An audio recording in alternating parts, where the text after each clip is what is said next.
Well, joining me to tell us more about gonorrhea is Dr. Olushola Ayetero, Medical Officer, Solid Rock Hospital. Thank you for joining us, Doctor. I'm Dr. Tairo. All right, so Doctor, let's start with this. What is gonorrhea? Gonorrhea is a sexually transmitted disease that is being caused by a bacteria which is transmitted through sexual intercourse or through a sexually transmitted bacteria called Neisseria gonorrhea. So it affects both men and women, and it can be spread through the medium of sexual intercourse. It can be orally, anal, or through vagina. So that is gonorrhea. Well, in talking about what gonorrhea is, you're almost also talking about the causes. But yeah, I'll still like you to specifically talk to us about the causes. Or the causes of gonorrhea.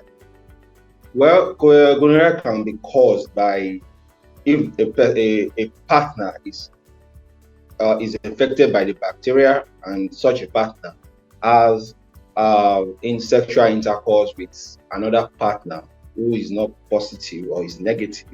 So a sexual intercourse can be from any of the major mediums that we understand. It can be through vagina, it can be through oral, and it can be through anal sexual intercourse. And there are some rare cases that occur when the mother is infected and transmits it to the child during childbirth.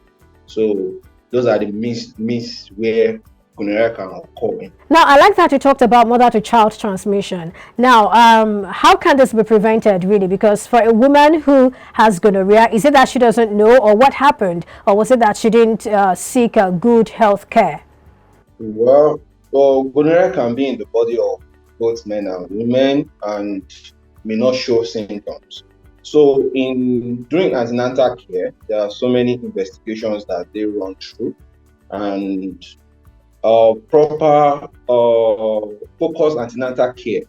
That is the antenatal care that focuses on the needs, target-based, and is evidence-based. So the woman complains of normal discharge, or he complains of foul discharge during the antenatal care, there is possibility of taking sample and detect that gonorrhea at that point.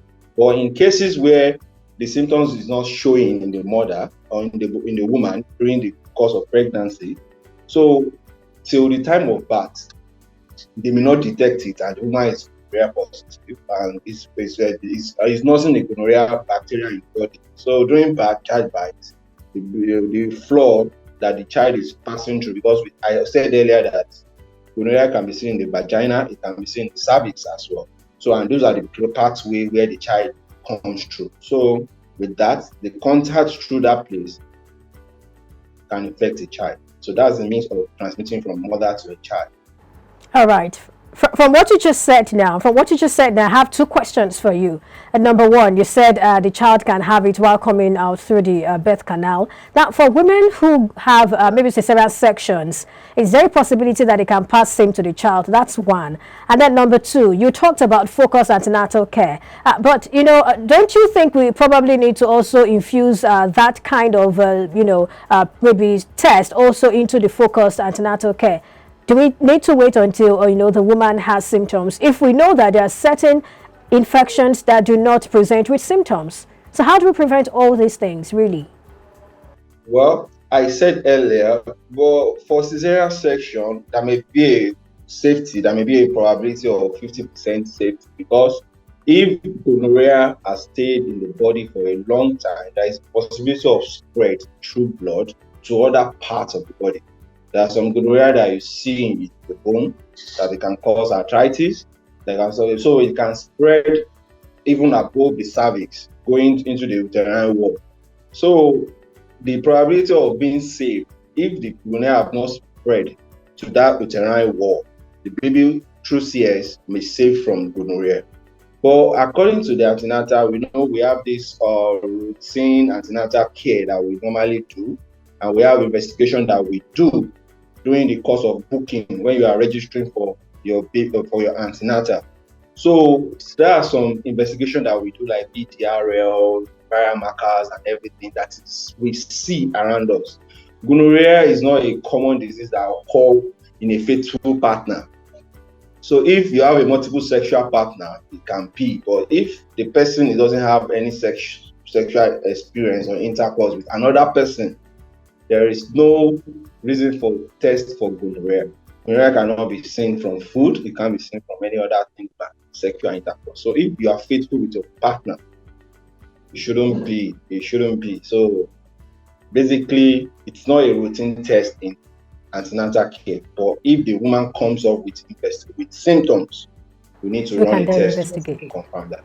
Yes, what if the partner, the male partner now, isn't faithful? Yes, that is part of the risk factor. So the risk factor for gonorrhea, if one of the partner is not faithful, there is a risk. So if there is multiple sexual partner, maybe from the female part or the male, so if neither of them are faithful, there is a risk for gonorrhea. And there is a study that shows a younger age, like younger woman, younger or less than 25 years, the youthful exuberance, they felt to have. So there's a study that shows they have high level of gonorrhea in their body because of their lifestyle. So abstinence from unnecessary sexual intercourse prevents gonorrhea to a large extent. So let's look at symptoms. I know earlier you talked about how that some persons may not present with symptoms, but for those who will eventually present with symptoms, what are these symptoms?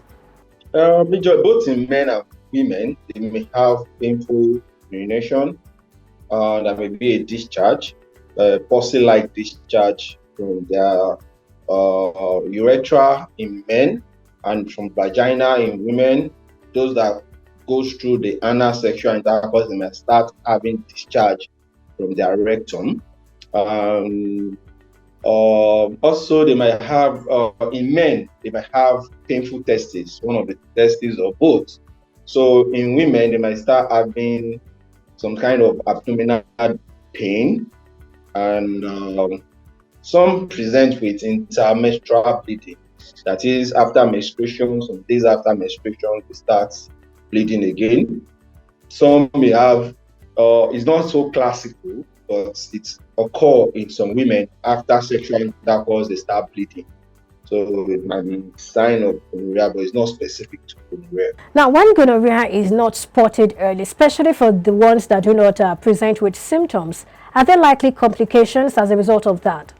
Yes, the major complication of gonorrhea, if not treated, is infertility, both in men and women. Infertility is the major complication. Some, if it's not treated, I said they can spread through the bloodstream and affect the joints. They might start having joint pain.